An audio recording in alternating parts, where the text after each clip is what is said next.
We continue to track late afternoon storms sweeping through our area. You can see the clouds there hanging over the Pioneer Valley. Good Wednesday evening, everyone, and welcome to Western Mass News at 6. I'm Chris Pisano. It is a first warning weather day, which means first warning meteorologist Jacob Wyckoff has been hard at work all afternoon, and he joins us now live from his home with the latest on the potential for severe weather. Jacob. We have almost three different systems that we're watching right now moving into the Berkshires, into the Pioneer Valley. These are all individual cells that have popped up and moved into the area. We still have that severe thunderstorm watch in effect until 10 o'clock this evening. So if you're not getting rain just yet, stay tuned. You probably will into this evening. In fact, let's just zoom on in and see some of those storms bubbling up through the hill towns, right through Springfield metro area, Chicopee, Holyoke. You're seeing some of the heaviest of the rain right now. The heaviest storm or the strongest storm right now right over Worthington, and this is going to be moving through Goshen into Conway, Plainfield. You see some of the thunder and lightning associated with this. This has the potential to drop in some good hail too. I just chatted with the National Weather Service. They're watching this cell specifically for the potential of going severe. We also have another storm system that's moving through the Holyoke into West Springfield, Westfield, Chicopee, Springfield, even into Ludlow. You're getting a few showers and downpours associated with this. And this is all part of the warm front that's pushing through. There are some severe thunderstorm warnings out off to our west, out towards Kingston. Wouldn't be surprised, though, over the next, let's say, 15 or 20 minutes if one of those warnings get issued for us. This is all part of that warm front really bubbling up through eastern PA into the eastern shore, Delaware and Maryland. They're seeing some pretty strong storms too. Storms into this evening, into tonight, finally dying down into the overnight, but we're expecting some additional showers and storms heading into tomorrow. Springfield Skycam, very ominous look as we look off towards the west. You see some of that rain, also seeing some sunshine sneaking through those dark clouds. So a lot to talk about. Obviously, we'll continue to track these storms live in my first warning forecast coming up in just a few minutes. Chris? Jacob, thanks. One day after the move to push the start date back for high school sports in the fall, many questions still remain. The MIAA has begun making some big decisions, which have students, athletes, coaches, and parents all wondering how it's going to play out. Western Mass News reporter Sarah Granelli has more. Students across the state are looking forward to the possibility of playing sports again come fall. It's like a time for us to come together and after school we can all talk about our day and just de-stress on the field. Western Mass News spoke with Gabrielle Bartolome, who plays soccer and basketball.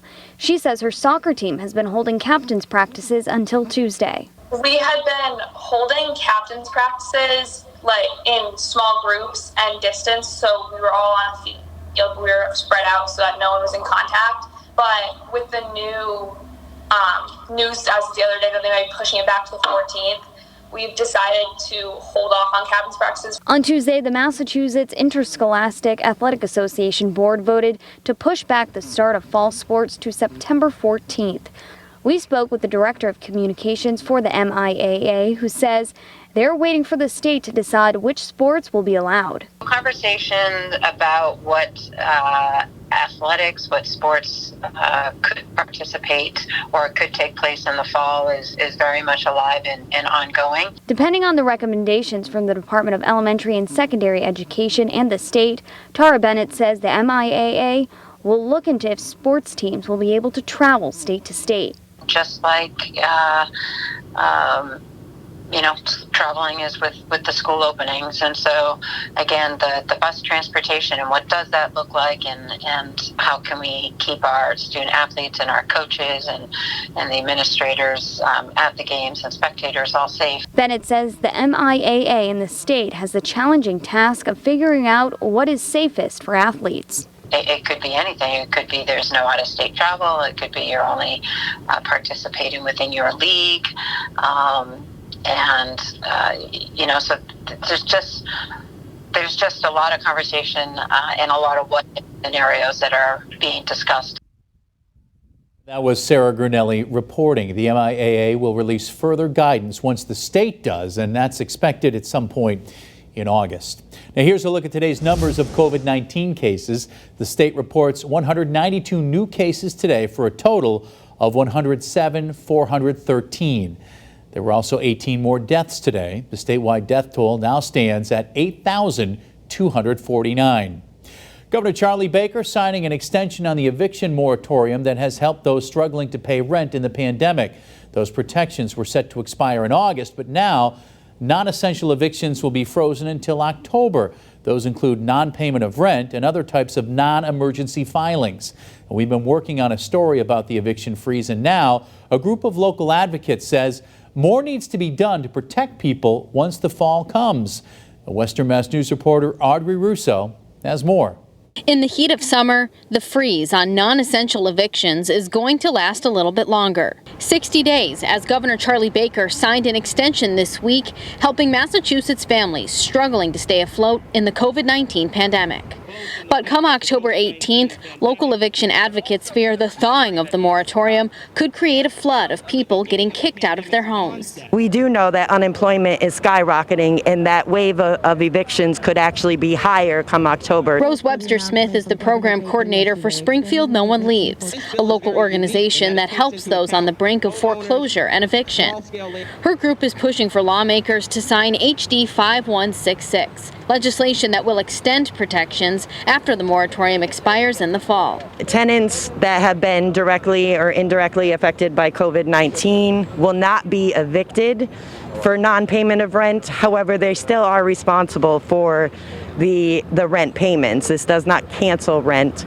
Homeowners will be able to defer their mortgage payments for an entire year. I'm paying my landlord a part of my rent this week. I'm paying a part to my light bill. I'm paying a part to my gas bill. But everybody is getting a part. Tatiana is a tenant in Springfield. She tells Western Mass News the COVID-19 pandemic has made it more difficult for her to pay all her bills. She says those who were in a more difficult position than her before the pandemic are scared of losing their homes. I know Springfield is not equipped to place all these families in some type of temporary housing. We checked in with the Western Division Housing Court, and they say that prior to the pandemic eviction freeze, there were already 750 cases in the pipeline between the 4 Western counties. Massachusetts is actually one of the top states on our scorecard. It's in the number 2 spot. Western Mass News spoke with Ann-Kat Alexander, a Princeton University researcher and project lead on their COVID-19 housing policy scorecard. She says that so far, the Bay State has done well on helping people stay in their homes during the pandemic because of the eviction moratorium. But she says based off her research, landlords in other areas of the country were quick to act when they could once again evict tenants. In areas where those eviction moratoria have expired, those filings have resumed. Alexander says it's just one more piece of evidence that the U.S. had a housing crisis before the pandemic. She says in 2016, there were 3.7 million eviction filings in the country. If that's the scale of the crisis that we were looking at in normal times, that needs to calibrate our response to what we're thinking about in this post-pandemic situation. The governor's moratorium extension comes after putting $20 million into a fund to help those struggling with rent and mortgage payments, part of a continued effort to help people stay afloat when other forms of COVID-19 financial help are starting to drift away. That unemployment money is coming to an end this week, and Springfield is about to, some residents of Springfield is about to see a struggle that they've never seen before. Reporting for Western Mass News, I'm Audrey Russo. Meantime, interest rates are at an all-time low, which means lenders across the country and right here in Western Mass are swamped with home buyers and those looking to refinance. Beth Ward joins us live from her home with what the rates are today and how much money some could save. Beth? Well, Chris, rates can now be found under 3% for a 30-year fixed rate mortgage. Well, one local lender that we talked to said if you're looking to buy a home, if you're looking to refinance, even if you're not looking at all, he says you should be. Right now, interest rates are at historic lows. On Thursday of last week, mortgage rates went to an all-time low in U.S. history. I had to look twice when I looked at my screen, but the rates went down to 2.875 for a 30-year fixed rate, which is amazing. Freedom Credit Union Vice President Jess Smith says now is the time to jump in. I used to tell people, if you've got a mortgage of, say, X%, you should consider refinancing. But right now, if you have a mortgage, you should consider refinancing or maybe even buying a new home. It's a perfect time. Smith tells Western Mass News right now it's cheaper to buy than it is to rent, considering the rates were 1 to 1.5 percentage points higher a year ago. Take, for example, a $200,000 loan. Let's do the math. A 1% savings will save you $120 a month, $1,500 a year, and $40,000 over the life of the loan. Smith says Freedom's volume is up 80% over last year.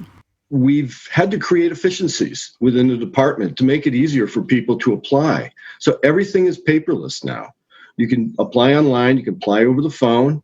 Everything is done through email. In fact, he says 90 to 95% can be done from home. Even the appraisals are remote. Fannie Mae and Freddie Mac are allowing drive-by appraisals now, or exterior, so the appraisers don't have to come into the house. First step, he says, talk to your lender and lock in and ask what happens if rates go down even more.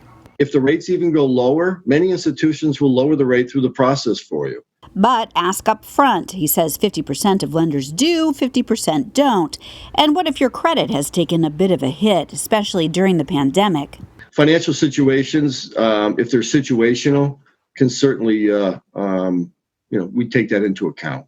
The average turnaround time slowed down a bit when the pandemic hit, but he says even with high demand, it's about 30 days for a mortgage, 60 for a refinance.